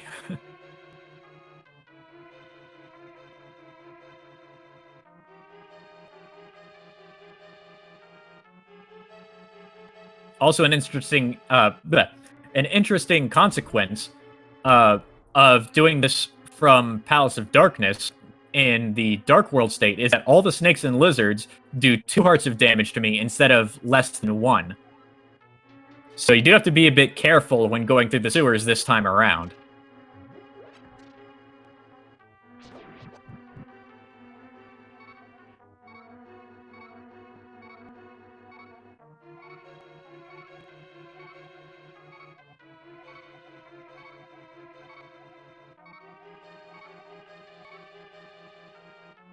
So we downward teleported to Swamp again, and now we just have to YBA in the same door, which will bring us to Skull Woods, where we fall in a hole into the Moth Boss room, who is already dead, and we collect the Mire Crystal. And all of this rigmarole is how we get to skip the Ether Medallion.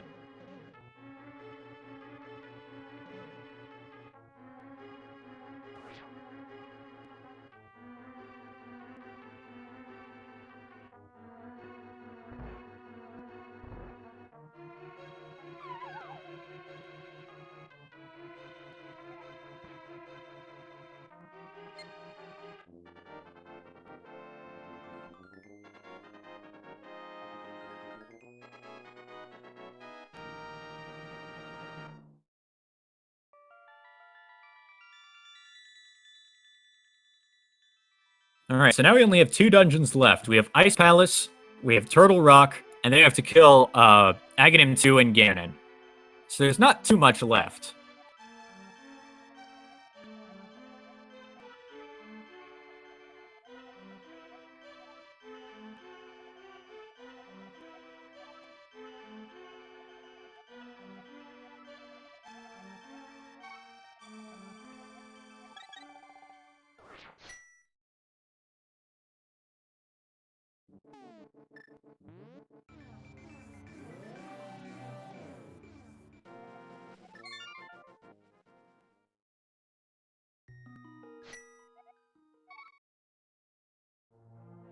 Alright, once more, we take a trip to the potion shop.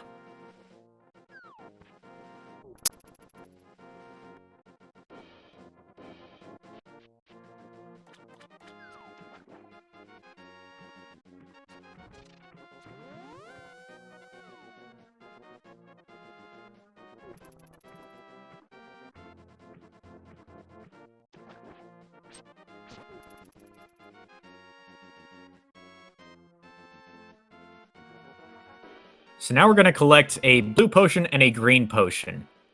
These choices are rather deliberate. The blue potion is so that I can avoid getting some VRAM corruption when I go to the Cold Stare fight.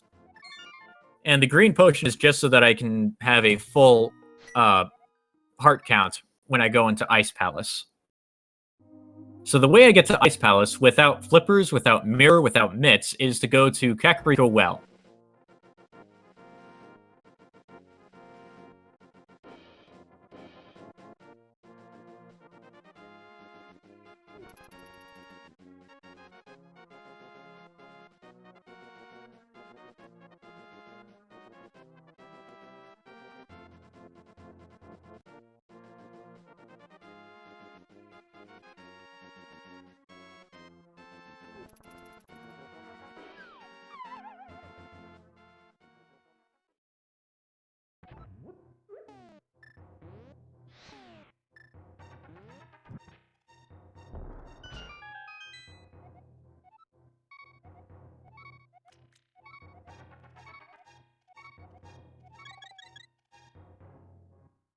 Alright, so now we're in Ice Palace, but we still have the cave state loaded, so we do need to backtrack and load the dungeon properly.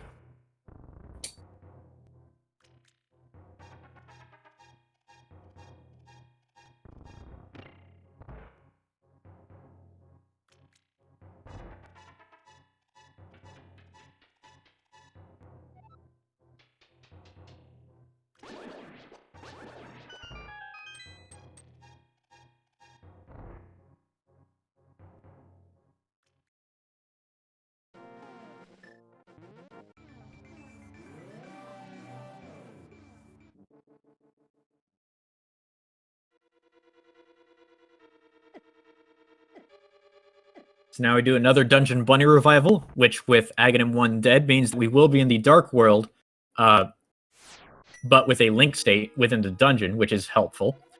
Now we're going to do another downward teleport to skip a few rooms here at the front of Ice Palace.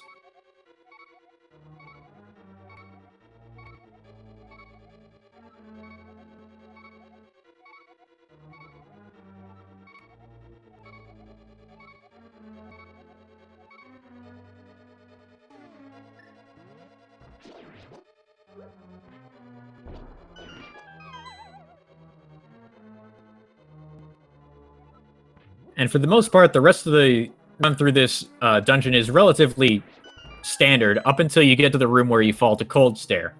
Because we don't have the hammer or the gloves, we have to do something completely different there in order to get to the fight. So for the most part, it's going to be rather standard, going through the conveyor room, doing the Ice Palace bomb jump.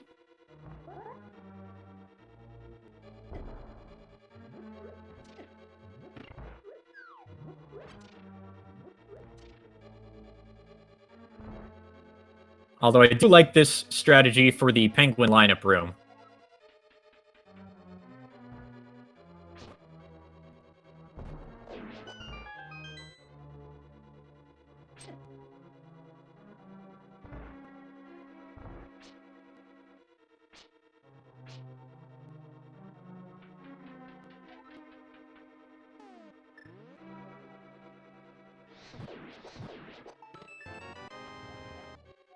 I grabbed those bombs as a safety because I didn't know if I needed them later, but I don't think I did.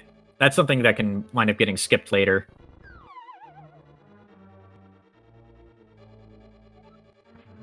Nonetheless, it doesn't matter too much, because there is enough magic refill in this room to make up for it.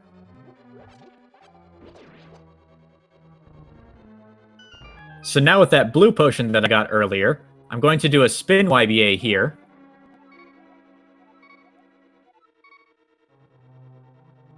Which kind of puts me in the wall, but if I wiggle left and right real quick, it puts me into a hole, which then falls directly into the cold stare fight.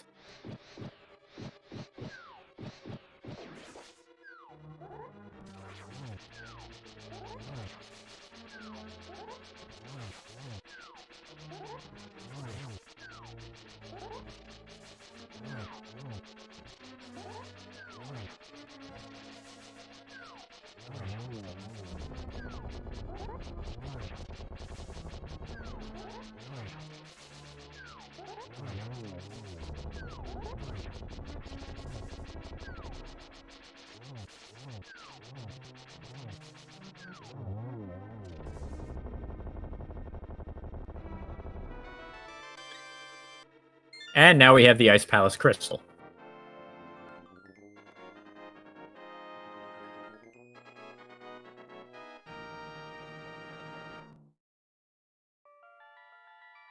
Now there's one more crystal we need to get, the Turtle Rock Crystal. And the most recent discovery that affected this route was a way to skip needing to use the Cane of Samaria to get to Trinax. And that was the last thing that actually needed to happen so that we could cut Samaria from the entire route. Now, Samaria would speed up a lot of the data writing that we did in places like in Eastern and such, but since we are able to drop the Cane of Samaria, we are required to skip it for this category. And in doing so, we have to do this new little trick that we found. It's basically a combination of old tricks, but doing it in such a way that gets us to Trinex without the Cane of Samaria.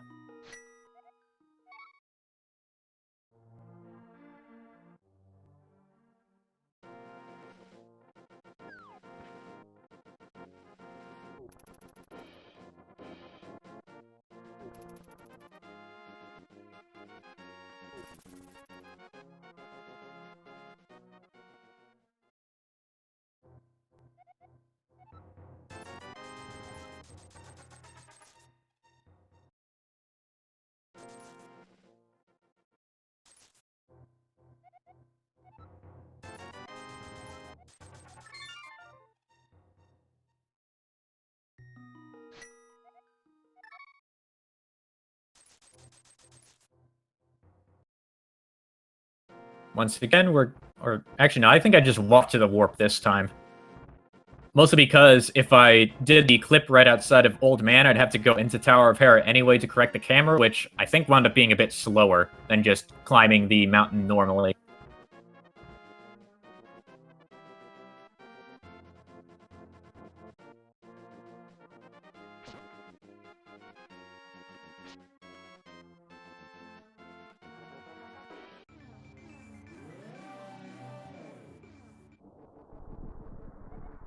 So now do the bootless T-Rock climb one more time. This time I don't have to worry about being linked or not because I have the laser bridge already open, which was the entire purpose of going there earlier in the run.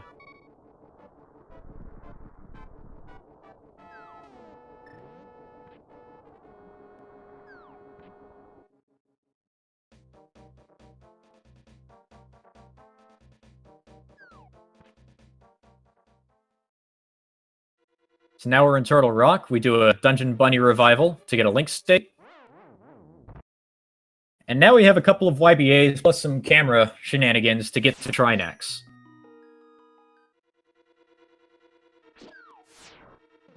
I do still need this small key, though.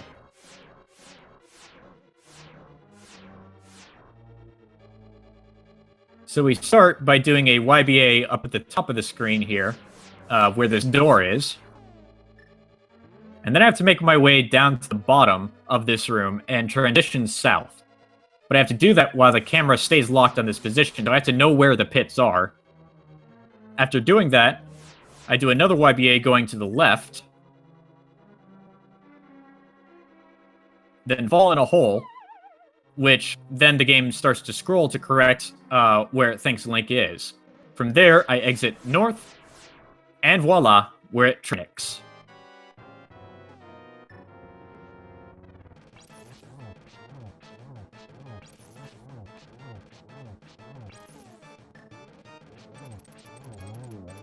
I found that using the spikes there is actually pretty nice for doing this with the Master Sword, when you have nothing else.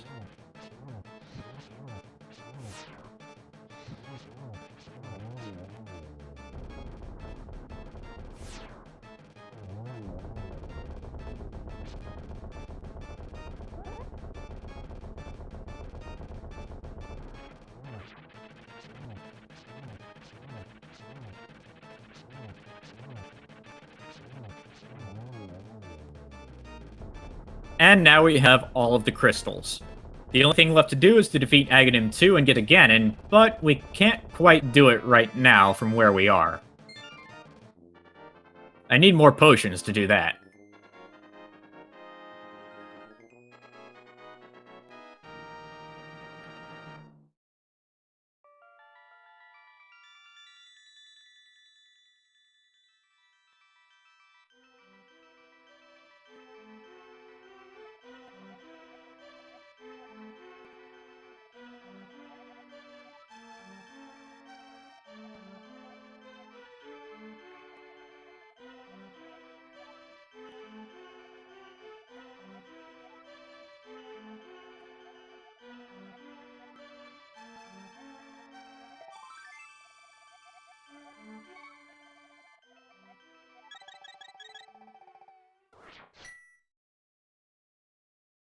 Alright, so we do need to go back to the Light World one more time to go get some potions so we can get to Agahnim 2.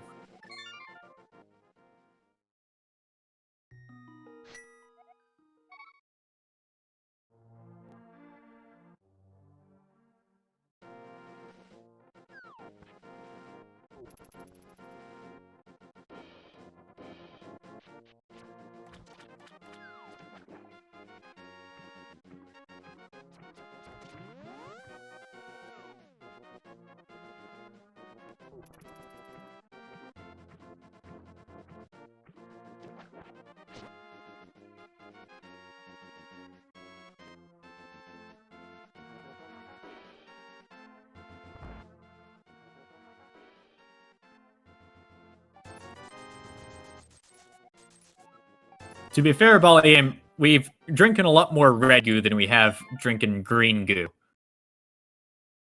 We've drinking a lot of red goo. Just lots and lots and lots of it. It's really expensive. That's why I had to break the economy by opening up a 100 rupee chest over and over and over again. Multiple times.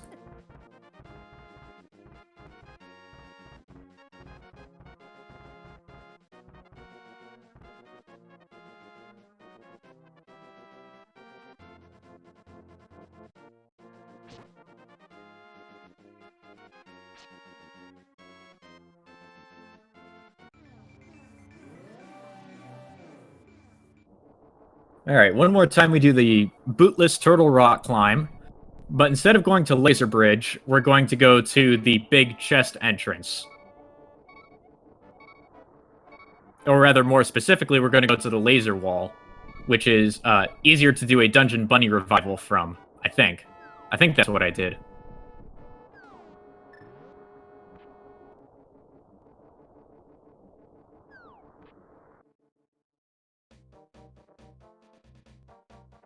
This would be the third one, checks human. Nope, I didn't go to Laser Wall. I went ahead and just fell in a pit over and over. Oh well. It's not a big deal. It's not that much slower.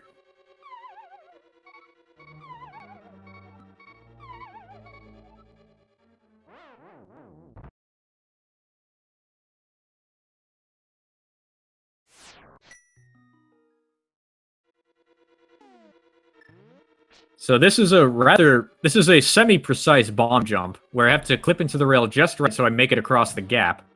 And I'm going to do a green YBA to skip over a big key door for Turtle Rock here. Now on the other side of this lava pit room, I'm going to do a south YBA, which puts me in a position where I can fall, and that puts me directly into the Agahnim 2 fight.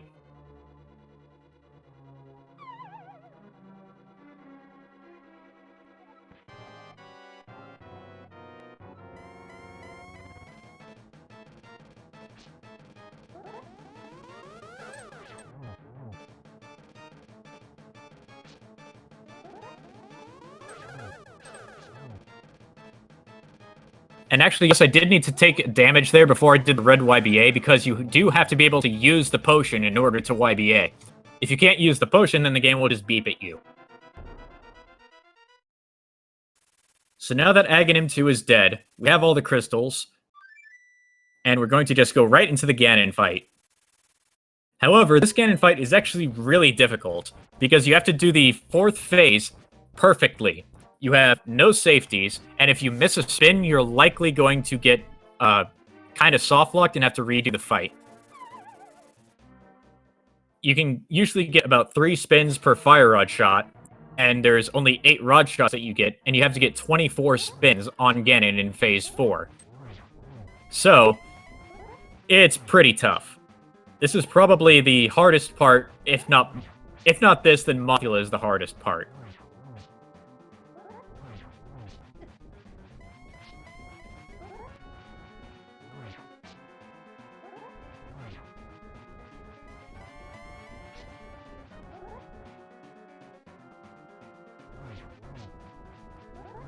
I waited there until Ganon started the second phase here, so I could just spam spin attacks up in the corner here, regardless of the damage that I take from the fire bats.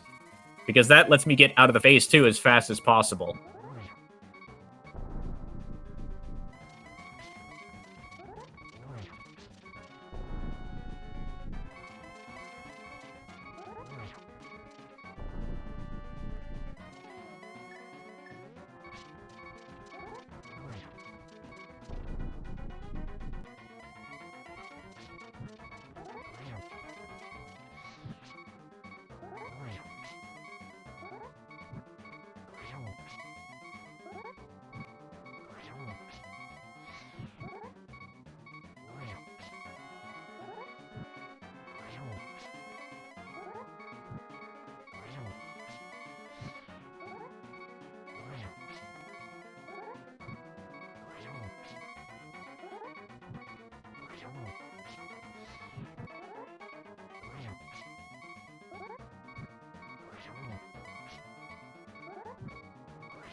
At this point, if you died here, I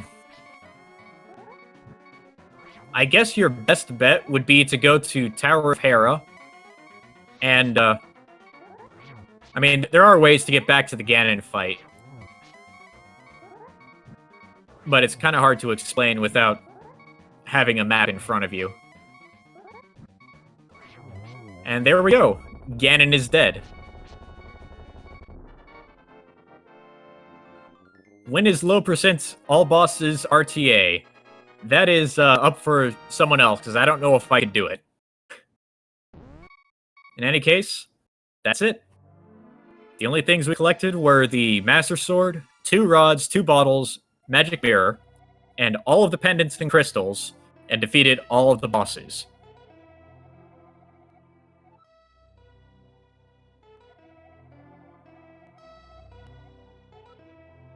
I hope you all enjoyed at least this demonstration of a theoretically possible RTA route. Because it took quite a while for this to be made, and it's been one of my pet projects for quite a while just to be able to show how much you can do with door glitches, how much you can actually wind up skipping. And that's actually really what low percent is really good at showing. So, again, I hope you all enjoyed it. Up next for the marathon, I think I have it open here somewhere.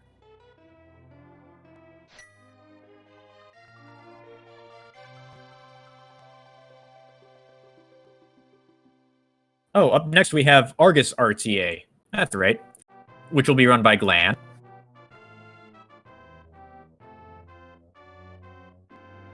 Actually, yes, Volume, that is right. You could do the sewers to pyramid juke for fake Dark World on the pyramid.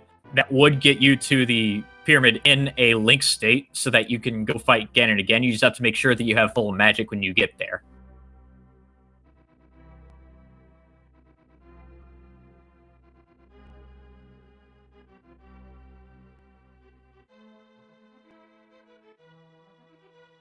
And you can get to sewers by downward teleporting from Tower of Hera past the throne room door.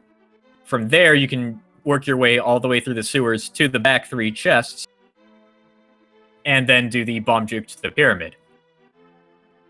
Alternatively, you could also do a fake flute from Death Mountain, and then go to flute spot 5, and then pull one of the statues in front of the pyramid to get a link state in the real Dark World then.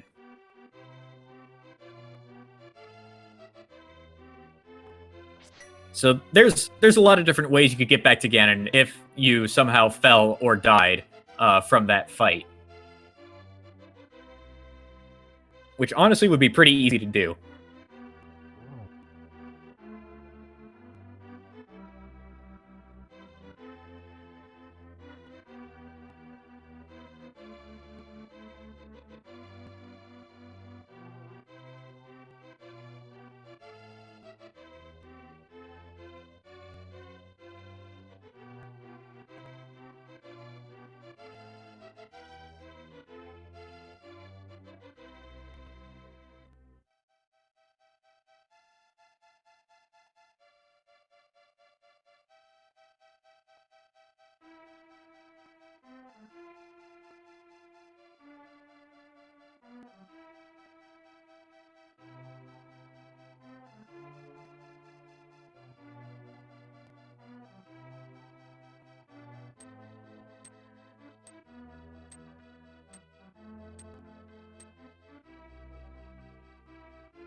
Hello?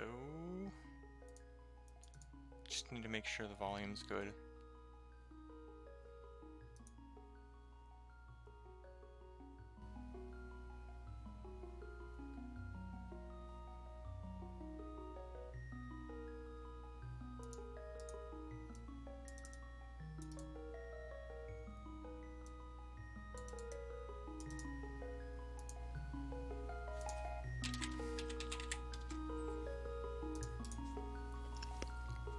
Alright, hello. So, this is Argus RTA. The goal is to kill Argus and get Swamp Palace Crystal, and that's it. You're allowed to use any glitch you want. So, I'll say just before I start, the way we kill Argus here, there is a chance that I will die kind of completely out of my control. So if that happens, I'll retry, but I'm not going to try too many times. So there's a small chance the run is just going to get forfeit, but hopefully that doesn't happen.